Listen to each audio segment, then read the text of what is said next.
श्री स्वामी समर्थ. बाळा, तुला सर्वांनी लांब केलं तरीही स्वामी आई लांब करणार नाही.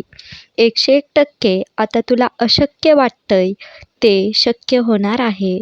फक्त तू हा दिव्य संदेश शेवटपर्यंत ऐक आणि 11 वेळा शेअर कर. व्हिडिओला लाईक कर. तुझ्या मनातील सर्व इच्छा पूर्ण होतील. भगवंत चिंतानं अखंड दंग असणारा एक गोसावी तीर्थयात्रा करीत थेट रामेश्वरापर्यंत पोहोचला. अनेक दिवसांच्या प्रवासामुळे तो खूप थकला होता. त्याच्या अंगात त्राण शिल्लक नव्हते. त्यातच ह्या गोसाव्याला जलोदर झाला. त्यामुळे अंगातली शक्ती क्षीण होत गेली. उठून बसण्याची ताकद राहिली नाही. काय करावे त्याला कळेना. तो परमेश्वराच्या करुणा भाकू लागला. एके रात्री त्याला स्वप्नदृष्टांत झाला.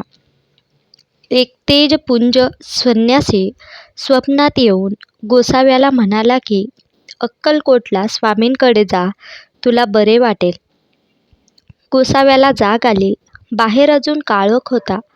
त्याने उठायचा प्रयत्न केला तेव्हा त्याच्या लक्षात आले की आपल्या पायात थोडी ताकद आली आहे. उठून उभा राहिल्यावर त्याच्या पुन्हा लक्षात आले की पाऊल टाकताना काही त्रास होत नाही. गोसाव्याला आनंद झाला. परमेश्वराची कृपा झाली आहे. ह्या आनंदात त्याने रामेश्वर सोडले आणि अक्कलकोटला जायचा रस्ता नीट विचारून रोज थोडे थोडे तो अंतर कापू लागला. अक्कलकोटात येऊन पोहोचला तेव्हा स्वामी एका नवीन बांधलेल्या विहिरीच्या कठड्यावर बसले होते. भोवती स्वामी भक्तांची प्रचंड गर्दी उसळली होती. स्वामींपाशी पोहोचायचे कसे हा गोसाव्यापुढे प्रश्न उभा राहिला. स्वामींनी गोसाव्याला पाहिले आणि सेवेकऱ्यांना सांगितले की ह्या गोसाव्याला इकडे घेऊन या. गोसाव्याला आश्चर्य वाटले की स्वामींनी ह्या उसळलेल्या गर्दीत नेमकी आपल्यालाच कशी हाक दिली. स्वामींपाशी तो जाऊन पोहोचला. त्याने स्वामींच्या चरणांवर आपला भक्तिमाथा ठेवला. त्या क्षणी त्याच्या सर्वांगातून वीज सळसळत गेली. सर्वांग पिसासारखे हलके होत गेले. त्याने वर पाहिले तेव्हा त्याला भगवंताचे सगुण साकार दर्शन झाले. गोसाव्याला खूप आनंद झाला. तो स्वामींकडे पाहतच राहिला. तेव्हा त्याच्या लक्षात आले की स्वप्नदृष्टांतात स्वामींनीच घडवला आणि आपल्याला अक्कलकोटला बोलावून घेतले. स्वामींनी गोसाव्याला सांगितले, रोज कडुलिंबाचा थोडा थोडा पाला खा. तुझ्या पोटाची स्वच्छता तो पाला करेल.